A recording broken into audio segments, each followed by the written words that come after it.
أعوذ بالله من الشيطان الرجيم. Terkait masalah hati, maka kita perlu mengingat sabda Nabi Muhammad SAW dalam hadis riwayat Imam Tirmidzi, inna likulli syai'in qalban wa qalbul Qur'ani Yasin. Atau kama qala sallallahu alaihi wasallam. Rasulullah SAW menyatakan sesungguhnya likulli syai'in qalban. Setiap sesuatu apapun itu ada hatinya. Ya, sesuatu apapun itu ada hatinya. Wa qalbul Qur'an Yasin. Rasul kemudian menyatakan sallallahu alaihi wasallam, sedangkan jantungnya atau hatinya Al-Quran adalah surat Yasin. Nah, Al-Habib Abdullah bin Alwi Al-Haddad radhiyallahu ta'ala anhu terkait hadis tersebut mengajarkan agar kita setiap hari membaca surat Yasin sedikitnya sekali. Ya, sedikitnya sekali. Kenapa? Karena kalau tidak bisa dapat Al-Quran semuanya, minimal dapat jantungnya. Ya, minimal dapat jantungnya. Setiap hari sekali. Beliau bahkan mengatakan, barang siapa yang membaca surat Yasin setiap hari sekali, baca Yasin gitu istiqomah, maka hatinya tak akan mati. Maka hatinya tak akan mati. Hatinya akan hidup. Karena ada keterkaitan antara jantung atau hatinya Al-Quran dengan hatinya manusia. Maka manusia yang perhatian pada hatinya Al-Quran, maka hatinya akan dijadikan baik oleh Allah Subhanahu wa ta'ala. Karena itu salah satu cara atau seni mengelola hati adalah ya memberinya konsumsi yang benar untuk hati. Ini salah satunya adalah membaca surat Yasin. Mudah-mudahan setelah malam hari ini, saya pribadi, keluarga saya, sahabat saya, antum semua yang hadir di sini, sahabatku dimanapun antum berada, setiap hari bisa baca surat Yasin istiqomah sampai nanti diyasinkan setelah panjang umur. Amin. Nanti kalau kita udah panjang umur, meninggal dunia, husnul khotimah, kita juga akan dibacakan surat Yasin. Kenapa? Karena Rasul bersabda sallallahu alaihi wasallam, bacakan yang maknanya, bacakan surat Yasin untuk orang-orang yang meninggal dunia di antara kalian. Iqra'u Yasin ala mautakum au kama qala sallallahu. Bacakan surat Yasin untuk orang-orang yang meninggal dunia di antara kalian. Itu maknanya yang sudah meninggal belum dikubur, bacakan surat Yasin. Yang sudah meninggal ya, kemudian sudah dikubur, bacakan surat Yasin. Yang sudah meninggal, sudah dikubur dan sudah lama di kuburan, bacakan surat Yasin. Manfaatnya apa? Kalau ada orang nanya apa manfaatnya baca surat Yasin, jawabannya adalah tanyakan saja apa manfaatnya baca Al-Quran. Apa manfaatnya baca Al-Quran. Kadang ada orang mengatakan orang yang meninggal kok dibacakan Al-Quran, yang meninggal sudah meninggal. Apa manfaatnya orang meninggal dibacakan Al-Quran? Jawabannya adalah kalau kamu bacakan Al-Quran, minimal kamunya dapat manfaat, yang hidup dapat manfaat. Yang kedua, di sekitar orang yang meninggal tadi, yang hidup juga dapat manfaat. Nah kalau yang hidup dapat manfaat, ketika Al-Quran itu dibacakan, rahmat itu tuh turun, maka rahmat juga akan turun kepada orang yang meninggal dunia. Jadi itu manfaatnya paling sedikit ya, paling minimal. Belum manfaat-manfaat yang lain. Siap kita mujahadah baca Yasin tiap hari? Insya Allah ya. Ini saya ngajak diri saya dan antum semuanya. Biar apa? Biar hati kita tidak mati, biar hati kita hidup. Nah manfaatnya apa hati hidup? Saya mau nanya boleh ini. Sederhana pertanyaan. Manfaatnya apa? Lidah kita hidup. Tahu istilah lidahnya mati? Kemarin waktu COVID ada enggak yang lidahnya mati? Dikasih apa-apa nggak terasa. Ada yang hidungnya mati. Dikasih aroma macam-macam nggak terasa. Lidahnya mati, ada pula yang naudzubillah min dzalik, kena kanker lidah, lidahnya mati. Semoga kita selamat dari penyakit tersebut dan penyakit apapun, amin. Lidahnya mati, dikasih rasa asin nggak terasa, rasa manis nggak terasa. Nggak merasakan apa-apa. Ini lidah kalau mati kira-kira hidup enak enggak ya? Padahal makan tuh enaknya di mana? Makan enaknya di mana? Lidah. Jadi kalau pengen kamu makan enak, bohongi lidah. Enak iki. Ya, walaupun enggak enak nanti lama-lama rasanya enak. Tapi bohongi lidah itu mudah atau susah? Susah, karena yang pandai berbohong, jawab. Yang pandai berbohong, lidah. Jadi kalau mau bohongi lidah, mudah atau susah? Susah. Maka jangan coba-coba membohongi lidah. Angel itu. Lidahnya nggak bisa dibohongi. Ini begitu lidahnya ini rusak, maka makanan apapun nggak berasa. Bayangkan makan apapun nggak berasa. Lah terus kenikmatan hidup itu kan, mohon maaf ya, kenikmatan hidup itu yang paling enak apa? Makan, minum, tidur ya. Terus apa lagi? Kenikmatan penglihatan ya. Apalagi? Nikah. Nah, tanya yang sudah nikah. Banyak yang sudah nikah mengatakan enaknya cuma sebentar, Beb. Ya, selebihnya penuh suka dan duka. Ya, penuh suka dan duka. Nikmat ini mulut, dikasih lidah ini untuk merasakan tuh nikmatnya luar biasa. Kalau lidahnya rusak, ya naudzubillah min dzalik. Mata, kalau matanya rusak, Masya Allah, itu dikasih gambar apapun, warnanya dia jadi bingung. Ini warnanya apa ini? Gak bisa melihat dengan jelas. Ada yang sama Allah dikasih ujian, penglihatannya warnanya diambil sebagian. Namanya buta warna. Ada yang bahkan diambil seluruhnya. Namanya tunanetra. Ada yang bisa lihat, tapi sama Allah Ta'ala dikasih selaput-selaput jadinya rabun. Kita yang mata kita normal, alhamdulillah. Itu kalau kemudian baca tulisan, tiba-tiba kok belawur. Belawur itu apa ya? Terus pokoknya ngeblur gitu ya. Tiba-tiba ngeblur. Enak atau enggak enak? Enggak enak, double-double. Enggak enak ya? Bayangkan kalau sepanjang hidup lihat apapun double gitu. Enak enggak hidupnya? Enggak enak. Telinga. Kalau telinga ini fungsinya rusak, ya denger jadinya enggak enak. Itu ada orang yang sepanjang hidupnya di telinganya dengar suara naudzubillah min dzalik. Ujian. Ya, semacam itu enggak enak. Ada orang yang telinganya Dolby stereo. Bahkan mungkin surround ya. Dengar apapun itu jelasnya luar biasa. Enak yang semacam itu. Kenapa saya kasih contoh ini? Mata kalau enggak beres, telinga kalau enggak beres, lidah kalau enggak beres, hidung kalau enggak beres, maka kehidupan ini jadinya enggak enak. Nah bayangkan kalau yang enggak beres hati, gimana itu?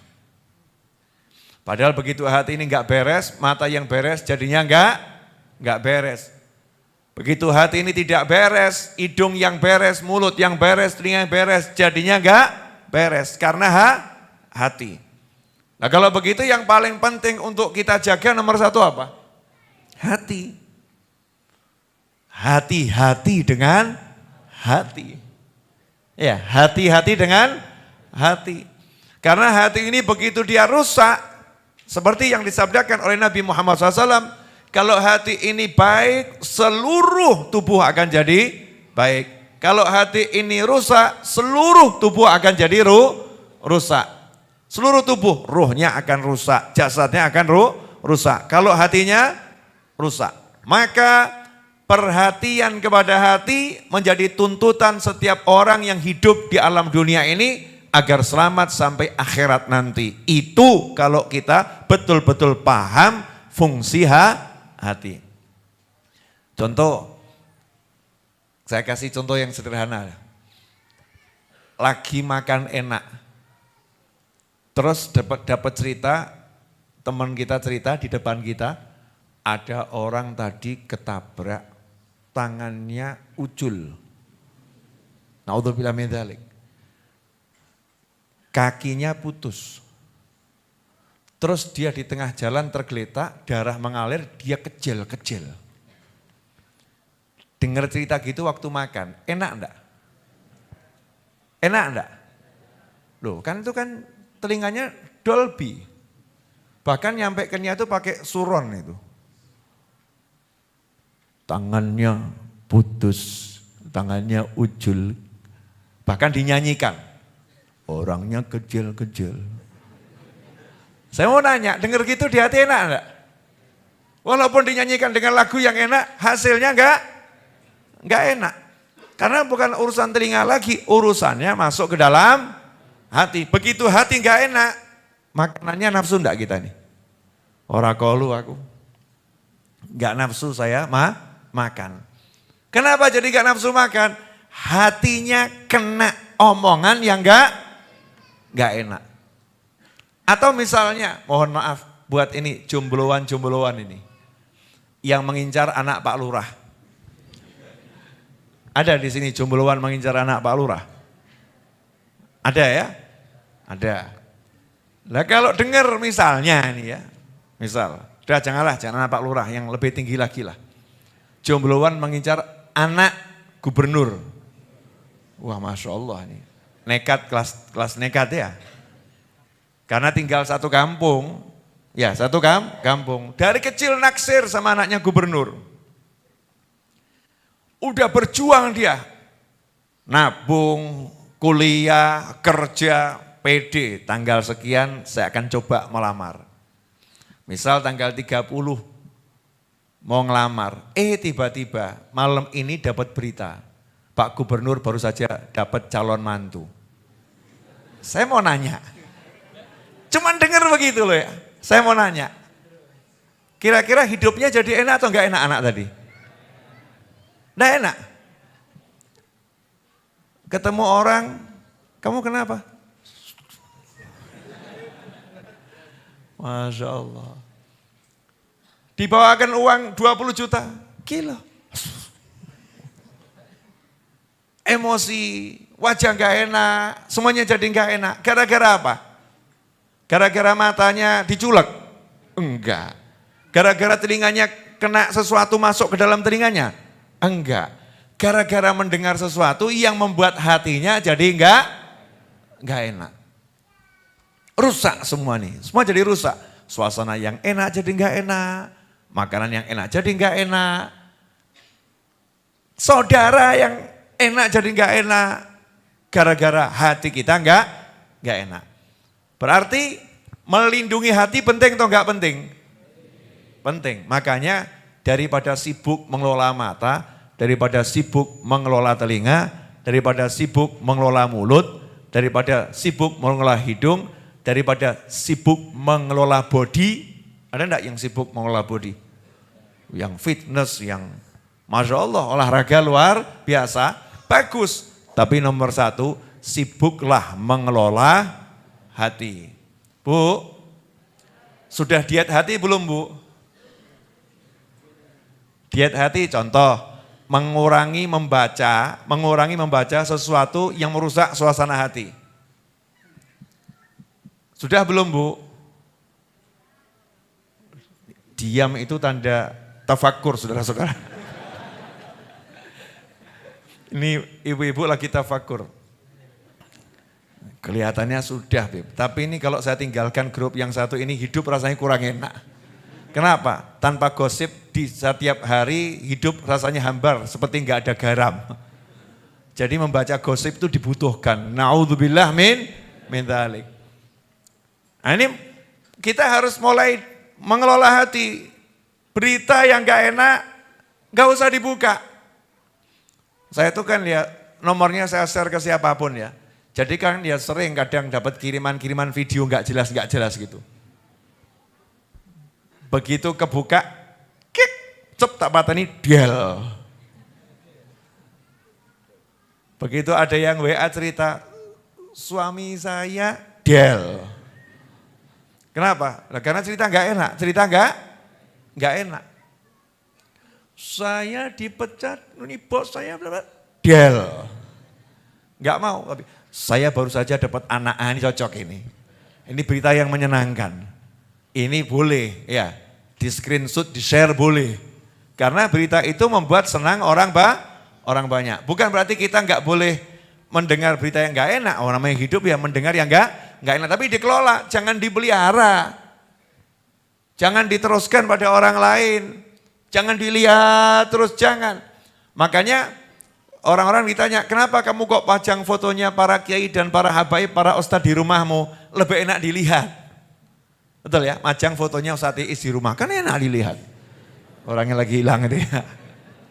Enak dilihat, pajang fotonya Ustadz Iis, dilihat menyenangkan. Kan begitu. Lihat orang yang kita cintai dipajang fotonya, senang kita. Tapi kadang ada gambar-gambar ini yang muncul di WA, di Facebook, di IG ya. Apalagi di scroll gitu munculnya aneh-aneh. Jangan berhenti, del langsung, singkirkan. Itu termasuk seni mengelola hati. Yang kita lihat, yang kita dengar, jaga. Kenapa saya ingatkan ini? Ya umur saya kan insya Allah 24 Juli kan saya ulang tahun. Yang mau ngadu ya boleh. Ya, alamat kan jelas, jelas. Jumat malam kan pengajian. Kado disegerakan boleh, ditunda juga boleh. Wujudnya doa juga boleh. Apapun boleh. Nanti kalau kadonya surplus tinggal kita bagi ke majelis. Ya gitu aja kok repot. Saya udah ngadu teman-teman saya loh. Coba itu. Sekarang yang syuting pakai rompi. Iya. Yang di depan pakai rompi. Maksudnya apa? Saya kasih rompi semua. Nah itu nanti teman-teman kalau mau merintah kelihatan. Yang pakai rompi boleh diperintah. Mas tolong minta tambah kopi. Boleh. Sama yang pakai rompi. Karena jelas itu tugasnya melayani semua jamaah majelis Ar-Raudhah. Kalau enggak sanggup silahkan copot rompi. Karena saya enggak sanggup maka saya enggak pakai.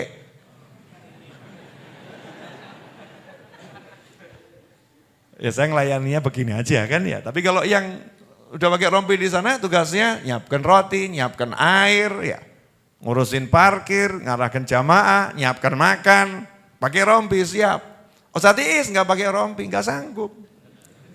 Masya Allah. Di sini karena tugasnya ngajar. Kalau di belakang sana beliau akan pakai rompi. Ya, nanti kalau ada yang mau nanya-nanya ya tanya sama yang pakai rompi. Kalau butuh misalnya, Mas ini ban motor saya kok bocor, silahkan ditambalkan, pakai rompi. Kalau nggak mau laporkan saya. Asal jamaah majelis ya, ikut hadir majelis. Mas, bensin saya kok habis. Iya. Ngomong saya pakai rompi, nggak mau ngurusin, laporkan saya. Enak atau nggak enak? Enak, tapi jangan sampai sini bensinnya dihabiskan semua. Itu namanya nawaitunya nggak jelas ya, nawaitunya nggak jelas. Umur saya berapa hari lagi insya Allah 48 tahun Masehinya ya, 48 tahun. Ya kebanyakan di depan saya ini kan usianya di bawah saya ya. Usianya di bawah saya. Saya udah mengalami manisnya dan leginya kehidupan. Saya nggak mau ngomong manis dan pahitnya kehidupan, getirnya kehidupan, kayak wong gak tahu syukur we. Manisnya dan leginya kehidupan, betapa indahnya kehidupan. Nah saya udah ngerti apa yang rusak kehidupan itu saya tahu. Apa yang rusak kehidupan? Enak-enak tiba-tiba rusak, enak-enak tiba-tiba rusak. Maka saya ingin berbagi, jangan sampai hidup Anda rusak. Ya hidup Anda rusak, hidup saya rusak karena nggak mampu mengelola yang satu ini. Hidup itu urusannya hati. Jadi jaga betul nih hati. Kalau ada orang kok kalau duduk sama kita urusannya ruwet terus. Tinggalkan orang itu. Paham ya? Loh iya. Kalau mau ruwet silahkan ruwet sendiri. Jangan ngajak orang lain ruwet. Contoh misalnya begitu duduk kok laporan. Bojoku gitu. Ini apa? Besok mau bla bla bla bla bla bla. Dek bengi bla bla bla bla bla. Dek wingi bla bla bla bla bla. Ya, jawab aja dengan mudah. Ya wes tambah siji meneh ruwet kowe ngono. Ya ora iso Mas. Siji wae ngeluh. Ya wes. Nek gak iso ya sabar. Gak kuat. Ya wes. Lakonono. Gak iso. Ya silakan ke dokter. Cek kamu ke sana. Orang hidup kok nggak mau sabar itu kan anehnya luar biasa. Namanya orang hidup tuh ya pasti begini, begitu itu wajar. Tapi kita jangan ngeladeni yang model begini, kita janganlah ngeladeni. Kenapa? Habis waktu kita cuman terima sampah. Istri saya doakan beres masalah, udah lanjutkan kehidupan. Tapi Beb, udah lanjutkan kehidupan. Loh tapi saya lanjutkan kehidupanmu. Habib gak baca doa yang banyak. Ya. Ini saya ada keperluan. Terima kasih. Wassalamualaikum. Ngeyel. Tinggal no. Bukan kita nggak perhatian, kita perhatian. Justru karena kita perhatian, yang model begini nggak kita manjakan, nggak kita manjakan. Karena itu penyakit, nggak akan sembuh-sembuh. Ya nggak akan sembuh.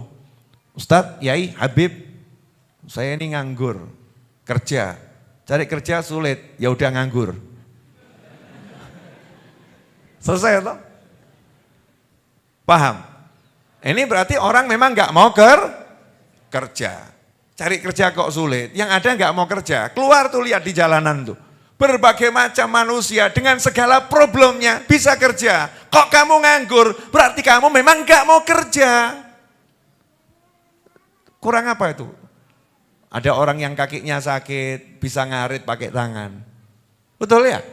Ada orang nggak punya kaki bisa terkenal dengan dua tangan. Ada nenek-nenek yang saya lihat dengan bola mata saya sendiri, jam 2 malam umur 70 tahun, jalan ke pasar bawa kayu bakar. Oh, kok sekarang ada orang bilang cari kerja sulit, yang ada kamu gak mau kerja, maunya seperti yang kamu mau. Pakai tunggale, saya mau kerja yang kalau duduk gajinya 20 juta, pakai tunggale. Ya, boleh kamu punya mau gitu, tapi ya bekerjalah yang ada dulu, yang halal. Lah yang model begini tinggalkan nih. Nasehatin ngeyel, tinggalkan. Fokus jaga hatimu, yang enak-enak saja. Hatimu ini dengarkan yang enak, ngomongkan yang enak. Ya. Diajak gunjing orang, apalagi. Lah mau makan daging atos aja kita enggak kolu. Makan daging atos, kolu enggak? Daging sate atos. Atos kita lempar. Lah kok ini bangkai saudaranya dimakan mau. Naudzubillah min dzalik. Kayak dia ingin ngerasani, moh. Kamu sekarang kok sealim nyat aku alim ngopo kowe. Gitu loh ya. Ngomong gitu aja kok sungkannya luar biasa. Kamu sekarang kok berubah? Memang saya berubah. Kenapa? Kamu sekarang jadi baik. Ya kudu apik. Mbok kon elek terus ngono. Kadang kan aneh kita ini. Takut dibilang berubah jadi lebih baik. Ngomong ojo ngerasani, ngomong sing liyane. Ngomong yang lain. Enak. Ya prinsipnya pokoknya bicara yang halal, bicara yang enak, lebih baik kamu guyon tapi halal daripada serius tapi kamu gunjing. Ya naudzubillah min dzalik. Lebih baik cari di YouTube kisah Abu Nawas menghibur dulu. Ya, kisah Abu Nawas. Contoh, Abu Nawas. Wah, nanti cerita Abu Nawas nih ya. Lain waktu Abu Nawas ya. Oh, saya tuh banyak didongengi sama almarhum ayah saya Abu Nawas tuh. Manfaat ya. Dongengnya manfaat. Bisa dipakai dalam kehidupan. Yang seperti Abu Nawas suruh pindah masjid jami di alun-alun tuh. Tolong masjid jamiknya dipindah. Wah, Abu Nawas ngomong, ya raja 3 hari lagi itu.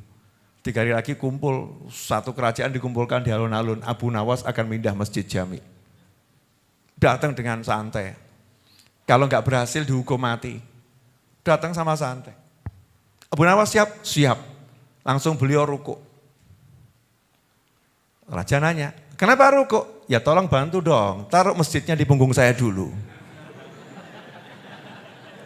Tolong bantu, taruh masjidnya di punggung saya dulu baru saya pindahkan. Tugas saya kan mindahkan. Selesai. Rojone ngakak. Ya hadiah. Itu banyak. Gitu cerita ini manfaat daripada gunjing rasani. Sing enak-enak. Rawahin nufus bisuluwi alaiha. Hibur hatimu. Jangan hati dikasih, maaf ya, ini ada yang hobinya nonton film horor terus. Jadi setiap hari itu girap-girap ya, geragapan, tegang. Waneh gitu ya. Nah, kalau sesekali nggak apa-apa, kalau tiap hari namanya ngotori hati. Hati-hati, ini konsumsi soalnya, ini konsumsi. Tiap hari lihat film yang ekstrim. Mata kita dirusak. Makanya dikatakan anak itu lebih merekam apa yang dia lihat daripada apa yang dia dengar. Ya semisal orang tua bilang sama anaknya, jangan ngerokok ya. Tapi orang tuanya ngerokok, ya susah.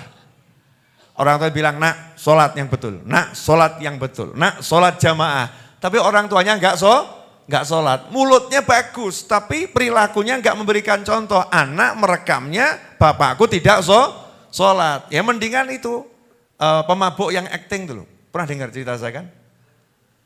Pemabuk yang dia istiqomah mabuk. Istiqomah mabuk, bener. Tapi dia punya anak kecil. Kalau mau berangkat mabuk dia bawa pakai sarung, baju takwa, kopiahan. Ditanya sama anaknya, mau kemana? Masjid. Masya Allah. Berangkat pakai motor. Sampai di ujung gang tidak kelihatan anaknya, copot kopiahnya, copot baju takwanya, copot sarungnya. Lanjutkan perjalanan. Di pos yang dia biasa mabuk di situ. Tiap hari begitu. Sehingga anaknya melihat, bapakku orang soleh. Ahli masjid. Padahal satu kampung paham, ini ahli mabuk. Nah suatu hari, bapaknya pamit, mau kemana ayah? Masjid. Ikut, ngeluh bapaknya. Pusing. Ikut kemana? Ke masjid ayah. Ayo. Goncengkan. Biasanya kan di perapatan ganti, ini perapatan belok kanan. Mampir masjid, parkir, bawa anaknya, sak masjid melongo. Masya Allah, tobat deh. Tobat deh. Lah rupanya anaknya senang, besoknya anaknya minta ikut lagi. Akhirnya bapaknya tobat dari mabuk bukan gara-gara anaknya. Gara-gara dia pengen jaga anaknya jangan jadi seperti dia. Biar anaknya jadi orang soleh. Gara-gara dia meniru pakaiannya orang soleh. Begitu. Nah, delokno sing apik-apik lho, ke anakmu yang bagus, ke pasanganmu yang bagus. Saya itu alergi sama kalimat negatif. Tahu alergi. Jadi ada orang ngomong kalimat negatif, saya langsung itu alergi. Misal contoh, karena saya jaga hati saya, mau hatiku dirusak sama kalimat-kalimat yang jelek. Habib, tidak mungkin itu bisa dikerjakan. Ojo jadi Gusti Allah kowe. Jangan jadi Tuhan kamu. Ralat dulu. Ralat apa Habib? Tidak mungkin bisa dikerjakan insya Allah gitu loh. Oh ya Beb, tapi ya tidak mungkin ngeyel toh gue. Jangan bilang gak mungkin, insya Allah bisa kita kerjakan. Beb, saya udah coba 10 kali. Tidak mungkin bisa. Ini negatif ini. Saya ngomong, kamu baru nyoba 10 kali, harusnya ngomong begitu. Saya baru coba 10 kali, Beb, gagal ya. Mudah-mudahan yang ke-200 berhasil. Jadi kalimat ngobrol tuh yang positif. Jangan yang negatif. Yang jelek-jelek masuk ke dalam hati. Karena mohon maaf, telinga ini kan bolong ya, lubang. Mata ini walaupun kelihatannya padat, tapi dia ini kan tempat untuk menyaring informasi. Mohon maaf ya, mata kita besar atau kecil? Kecil, tapi daya lihatnya besar atau kecil? Loh, sekali lihat tuh langit segede itu masuk loh. Betul kan ya? Langit sebesar itu masuk. Dan cepat loh masuknya. Nah itu nyimpennya di mana? Itu nyimpen masuk dalam hati, masuk di otak, masuk ke hati. Yang kita dengar masuk semuanya, jangan dikira nggak masuk. Karena energi itu nggak ada yang hilang begitu dalam ilmu fisika. Ya, nggak ada yang hilang. Cuman berubah bentuk. Ya, berpindah, berubah bentuk. Lah masuk ke hati. Lah kalau ini yang dilihat yang medeni, yang dilihat yang kereng-kereng, yang kasar-kasar, nanti nggak sadar kita akan berperangnya jadi kasar. Kalau yang dilihat itu yang keras-keras, kasih contoh gini, satu orang lemah lembut, kumpulkan sama orang yang suaranya kalau bicara bengak-bengok, teriak-teriak. Seminggu saja. Keluar dia ngomongnya kira-kira lemah lembut atau teriak-teriak? Nggak usah diajari loh ya. Udah kamu kumpul di sana seminggu. Begitu keluar, mas, alon-alon, alon nih. Gak sadar dia, merekam, hatinya merekam.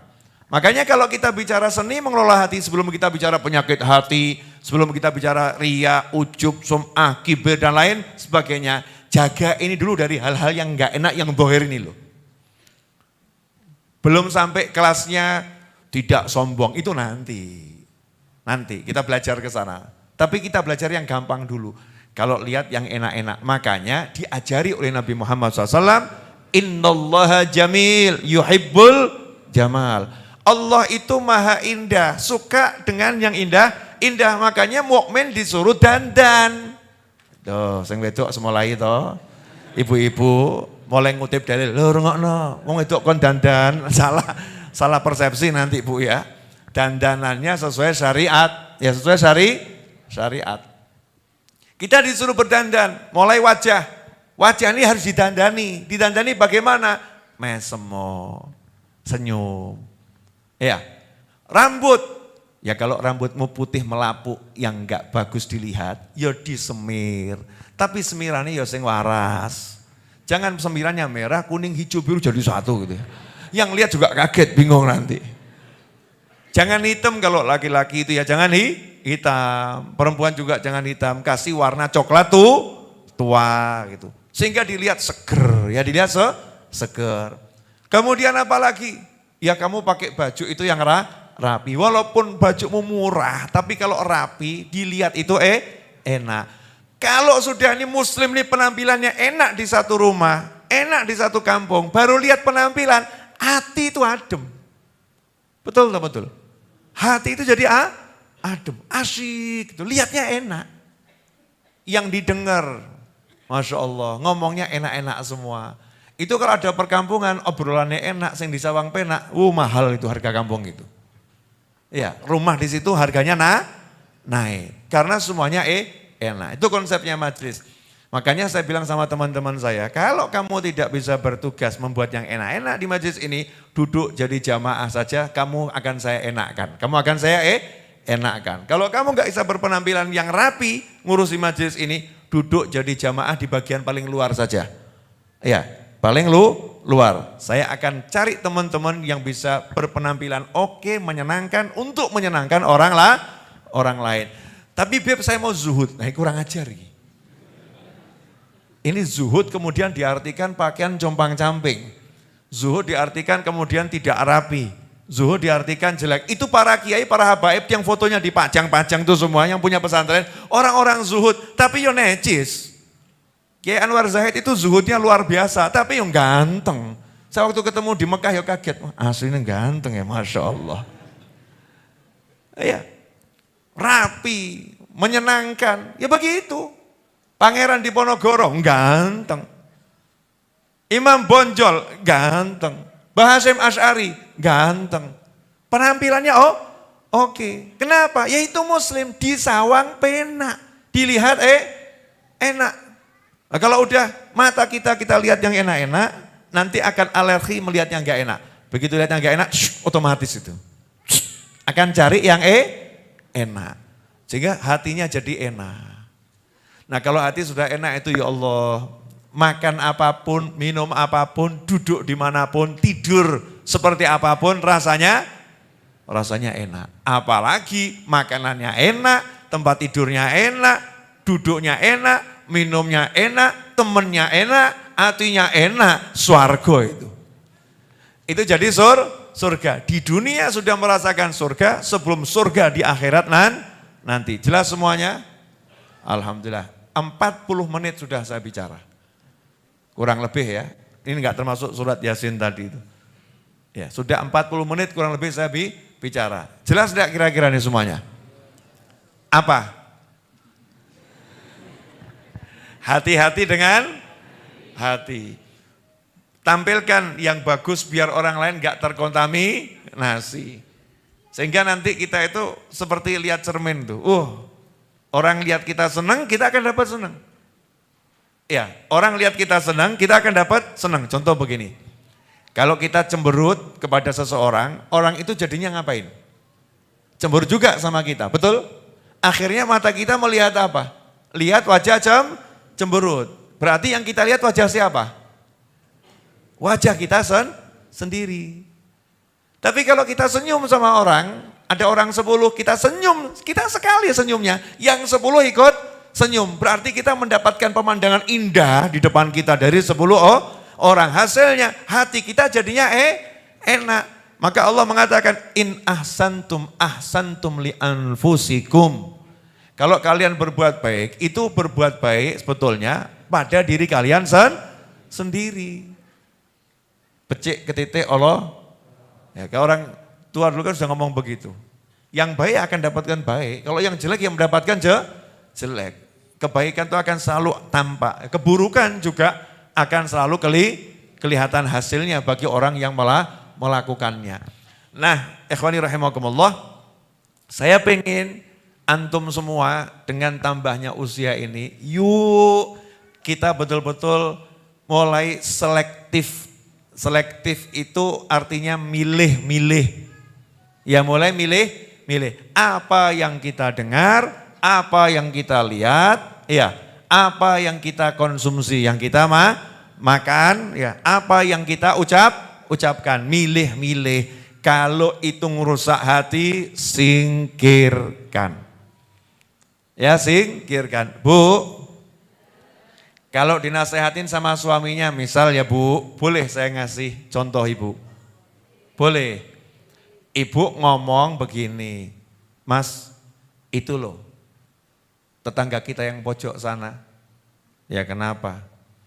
Kemarin itu datang pengajian.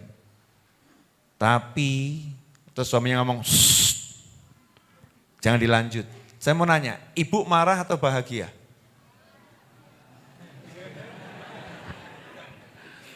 Ibu marah atau bahagia? Bahagia.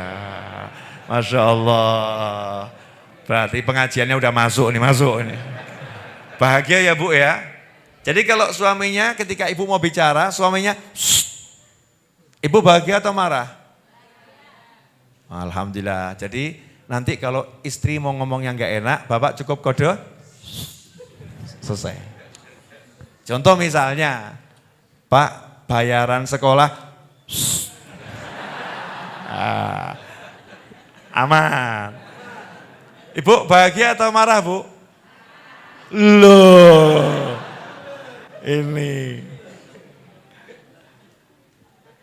Kok marah itu udah jawaban Bu sebetulnya. Kalau ngomong, itu jawabannya berarti ojo mbok lanjut. Aku wis mudeng urung dibayar, duwike gurung ono. Ngomongno tambahmu mumet, akhirnya aku tidak energik sehingga aku tidak bisa bekerja dengan semangat yang tinggi. Harusnya paham itu ibu-ibu, kecuali oknum-oknum yang enggak paham. Tapi kalau yang ngaji di sini dan di tempat lain saya yakin paham kok. Amin. Ya Bu ya. Jadi kalau ibu lapor misalnya, Pak, gas bulanan menipis. Ibu bagaimana Bu? Bahagia atau nestapa? Oh bahagia. Alhamdulillah. Jadi memang harusnya begitu gitu loh. Bukan suami nggak tahu, suami tak tahu. Seharusnya ibu menyampaikan dengan cara yang bijaksana. Ya contohnya misalnya ngomong begini, Mas, aku pengen buatkan pisang goreng. Ya, aku pengen buatkan pisang goreng. Mau Mas? Mau. Tapi kita belanja ke pasar dulu ya. Nah, nanti suami akan mengatakan, insya Allah, ya ini kode ini.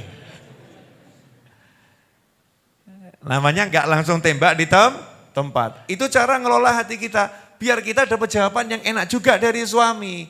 Karena kalau jawaban yang nggak enak, kira-kira hatinya enak enggak? Nggak enak. Makanya kalau mau bicara, lihat dulu situasi lawan bicara. Kalau situasi nanti kita ngomong, mentalnya nggak enak, jadinya nggak enak, lebih baik diam dulu. Karena hati kita ini mahal. Nggak makan nggak apa-apa, tapi daripada makan hati. Makan hati kan nggak enak ya? Nggak enak makan hati. Jelas semuanya? Apa yang jelas?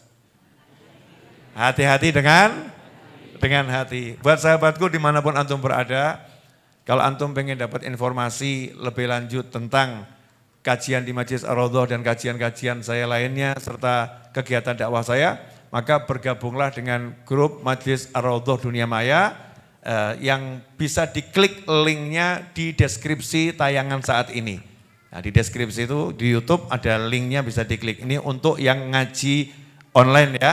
Nah, buat teman-teman yang di majelis ya di depan sana bisa di-scan. Kalau nggak bisa di-scan nanti minta linknya. Minta linknya karena nggak semua handphone bisa scan langsung dari barcode tersebut. Nah, manfaatnya apa? Manfaatnya insya Allah sangat banyak. Ini baru saya mulai mendata nama yang tersimpan di kontak saya itu kadang-kadang kan namanya nggak jelas. Karena teman-teman kalau ngasih nama di WA-nya tuh kadang-kadang bukan nama aslinya ya. Kadang-kadang gelap gulita.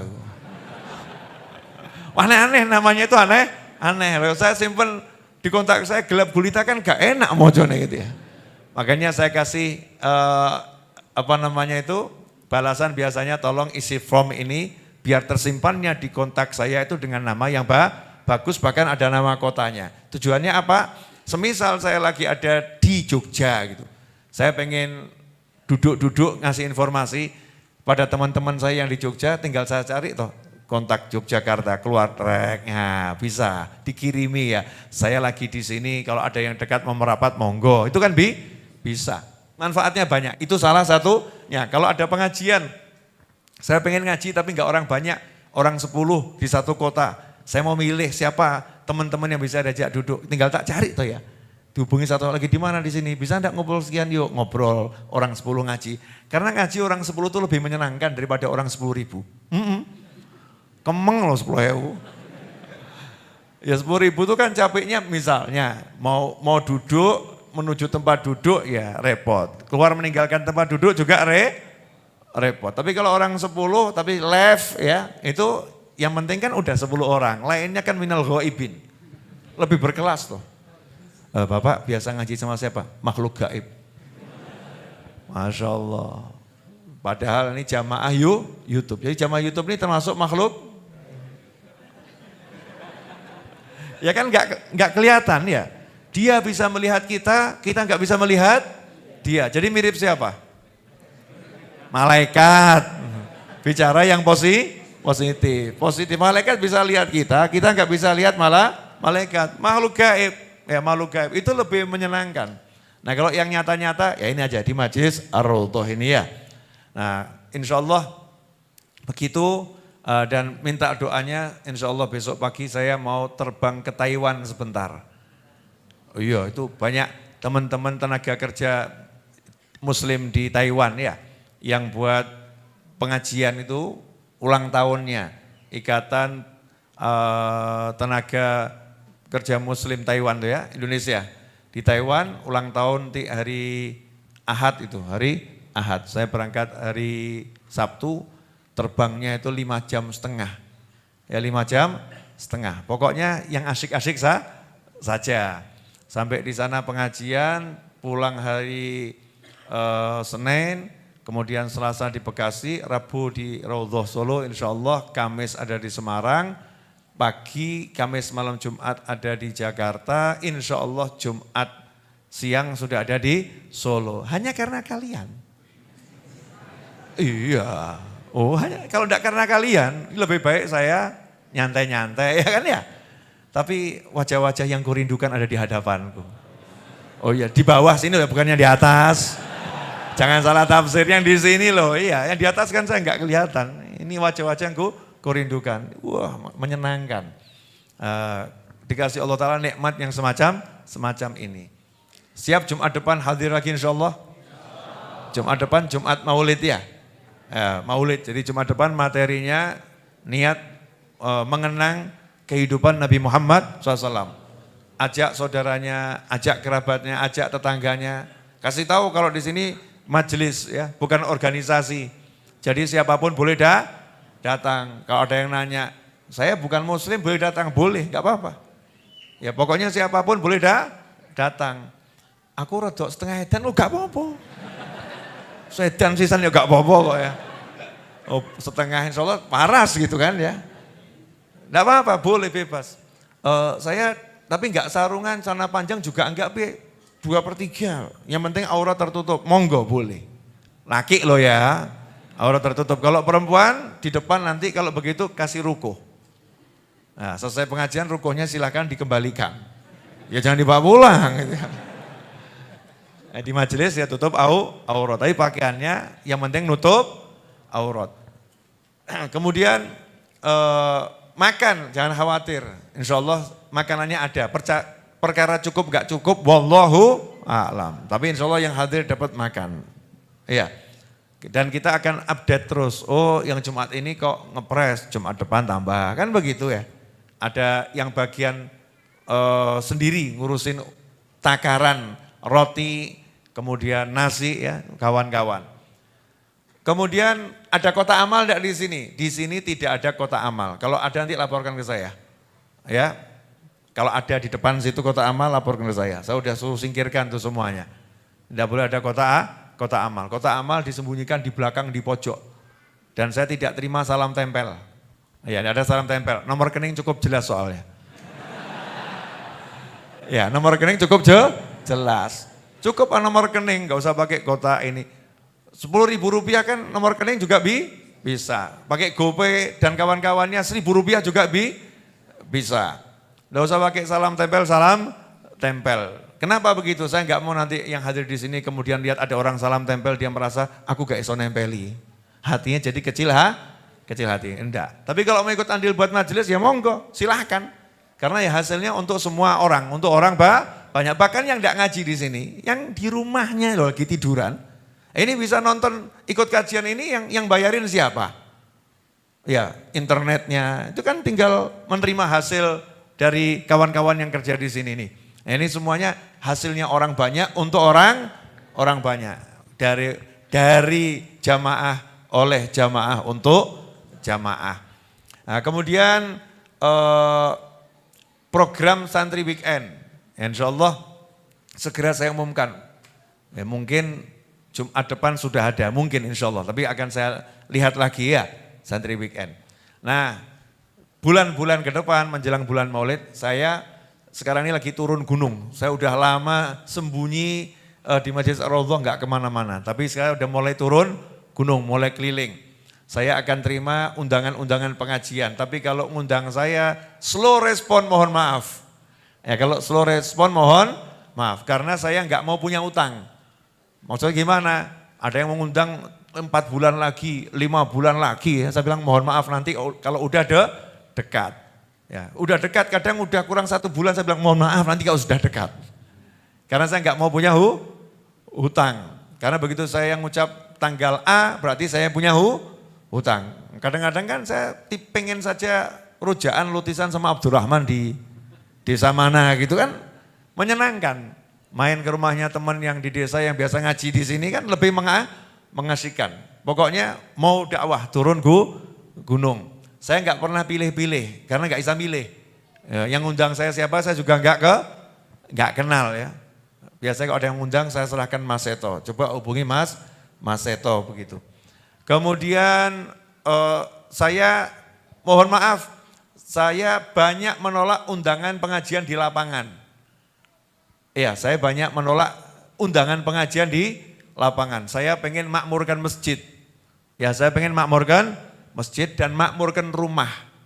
Jadi kalau ngundang saya pengajiannya di masjid saja atau di dalam rumah atau di depan rumah boleh. Di gang kampung itu ya, depan rumah. Sehingga guyup rukun warga satu kampung. Itu yang pengen sekarang saya lakukan. Atau sewa gedung sekalian. Sehingga tidak menimbulkan kemacetan ya. Biar tertib ya, sewa gedung seperti yang kemarin kita selenggarakan di Jogja Expo Center. Itu kan ya menyenangkan. Nyewa gedung seperti sebesar itu ya buat pengajian dan gratis, nggak berbayar. Saya lagi ngajak teman-teman saya begitu cara ngelola majelis. Ya kita upayakan betul-betul datang nawaitu cari ilmu di tempatnya yang nyaman, tempatnya yang aman.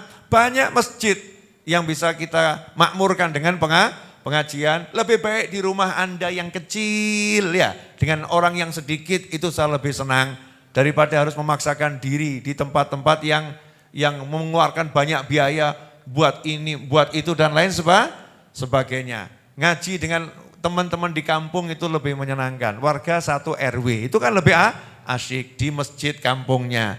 Itu saya sekarang dan seterusnya insya Allah. Konsepnya Majelis Ar-Raudhah dan Habib Novel semacam itu. Bukan saya nggak mau ngaji di lapangan, bukan ya. Mungkin kalau sesekali karena satu kondisi mungkin saya iakan. Tetapi fokusnya masjid, rumah, dan gedung pertemuan. Masjid, rumah, gedung pertemuan. Biar apa? Biar hidup masjid ini dengan ta'allum wa ta'lim. Biar rumah-rumah hidup dengan ta'allum wa ta'lim. Biar gedung-gedung pertemuan dipakai untuk ta'allum wa ta'lim. Bukan urusan-urusan yang lain. Jazakumullah khairan. Mudah-mudahan berkah dan manfaat. Mari kita tutup dengan doa yang biasa kita baca. Pengumuman dari saya, satu hal saya lupa tadi. Alhamdulillah saya sudah melaunching ya, mengeluarkan satu produk baru yang namanya raudhah.id ya, raudhah.id. Itu situs web yang saya gunakan untuk mengelola kajian online yang berbayar maupun gratis. Ya, berbayar maupun gratis. Di situ ada paket berlian senilai 500.000, paket emas 300.000, paket perak 150.000. Itu untuk langganan video-video yang saya buat dengan tema-tema khusus ya. Langganan selama 1 bulan. Ada daftarnya, akan saya share di grup.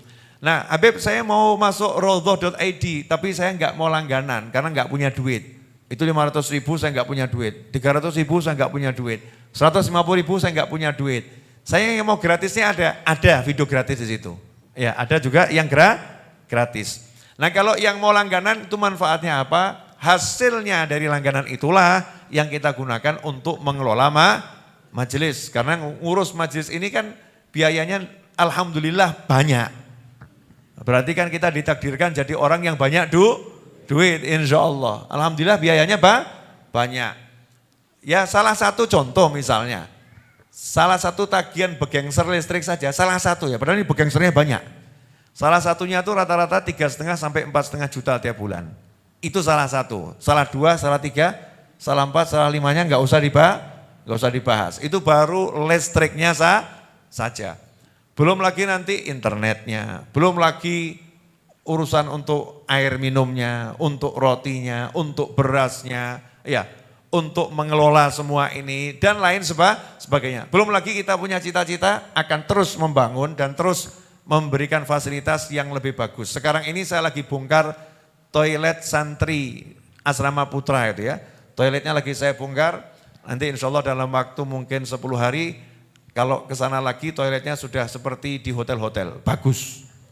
Ya, menyenangkan, insya Allah ya. Nanti yang di sini juga mau saya bongkar. Jadi masuk itu nanti toiletnya bagus, menyenangkan, bersih, nyaman, itu pengen saya. Pelan-pelan, sure, ya. Pelan-pelan tapi pasti. Bahasa Inggrisnya apa? Slow but sure. Yes. Thank you so much. Slow but sure. Ya. Pelan-pelan tapi pasti. Nah, saya nggak mau berpangku tangan, makanya ya berusaha. Salah satunya dengan membuat raudhah.id ya. Tolong bantu untuk share. Siapa tahu ada yang gratis, ada yang langganan, manfaat. Kemudian yang kedua buku, ya buku terbaru tapi buku lama. Ini Manusia Langit. Saya cetak ulang dengan layout yang baru, cover yang baru, jenis kertas yang baru, dan ukuran yang baru. Ukurannya kurang lebih 15x23, hardcover 178 halaman atau 176 kalau saya nggak salah. Saya kurang hafal halamannya ya. Harganya Rp100.000, bisa dicari di Tokopedia maupun TikTok. Di Tokopedia ada Habib Novel Shop, ya. Di TikTok juga ada Habib Novel Shop atau Habib Novel Official ya. Di situ bisa dicari. Mudah-mudahan bukunya manfaat dan uangnya juga barokah manfaat untuk ngurusi majelis ini. Saya mau nanya ini, rak-raknya Quran ini bagus enggak ini? Ya, saya bawa dari Masjidil Haram. Bener, saya bawa dari Masjidil Haram waktu saya haji kemarin, fotonya. Ya fotonya, jadi saya waktu sholat di lantai basement Masjidil Haram, saya lihat di temboknya kok raknya bagus betul nih, cakep. Ini kalau taruh di Masjid Ar-Raudhah menyenangkan. Langsung saya foto-foto, saya kirim ke teman saya balik harus jadi, buatkan yang seperti ini 10, baru jadi 5. Nah, itu masih ada 5 tiang yang kosong ya, baru jadi 5. Nanti 10, satu rak ini kurang lebih bisa menampung 50 Al-Quran. Ya, sehingga nanti kalau ada 10, berarti di lantai ini ada 500 Al-Quran. Nantinya saya akan ngajak antum semua itu, kalau mau mulai pengajian, semaan Al-Quran. Walaupun cuma 5 ayat, semuanya pegang Al-Quran yang ada. Kita ngaji bareng-bareng. Pokoknya niatnya cari ilmu, ya cari ilmu, zikir, ngaji, cari sangu yang banyak. Kalau mati kita ketawa, mati yo. Gitu. Ya, meninggalnya dengan ketawa, ya bahagia. Tapi setelah panjang umur, sehat wal afiah, cari yang banyak. Makanya saya buat yang bagus, karena lihat bagus jadi tiru, dilihat enak, dilihat menyenangkan. Itu untuk menjaga dan mengelola hati. Jelas semuanya? Dah alhamdulillah, jelas gak jelas pokoknya tetap jelas. Ya jelas gak jelas tetap jelas. Saya mau nanya sama ibu-ibu di atas, karena saya gak pernah survei ke atas Bu. Di atas suaranya jelas gak? Alhamdulillah. Panas atau? Wah ini, dingin ya? Kipas anginnya cukup? Alhamdulillah. Saya tahu kok Bu, yang kurang itu masalah kamar mandi dan toilet. Itu akan saya segera akan diperbaiki dan dibuat yang indah. Kemudian aksesnya naik ke atas juga akan saya perbaiki. Masih agak licin ya Bu ya. Ya itu mungkin keramiknya mau saya jebol, bongkar, remukkan. Ya ganti yang kalau ibu nginjak nggak akan bisa menginjak ke langkah berikutnya karena kelet nanti Bu. Oh jangan gitu Beb lah ya, daripada licin kalau lebih baik ke kelet, lengket gitu. Ini makanya saya bilang setelah ini Raudhah akan terus membangun lebih bagus lagi. Dan mohon maaf yang parkir saya tidak izinkan ketika hari Jumat tidak parkir di sini. Karena kan arus orang masuk, biar mau masuk tuh lihatnya seneng hatinya. Kalau udah banyak motor mobil di depan situ kan lihatnya motor sama mobil, nggak merasakan auranya majelis. Makanya parkirnya saya pindah di asrama ya. Selebihnya masuk kampung itu membantu Karang Taruna dan saudara-saudara di kampung untuk mendapatkan tambahan penghasilan. Sehingga kita bisa menyenangkan orang banyak. Itu namanya majelisnya manfaat. Nah, mudah-mudahan berkah. Wa'alafu minkum. Wassallallahu ala sayyidina Muhammadin. Wa alihi wasallam. Walhamdulillahi rabbil alamin. Wassalamualaikum warahmatullahi wabarakatuh.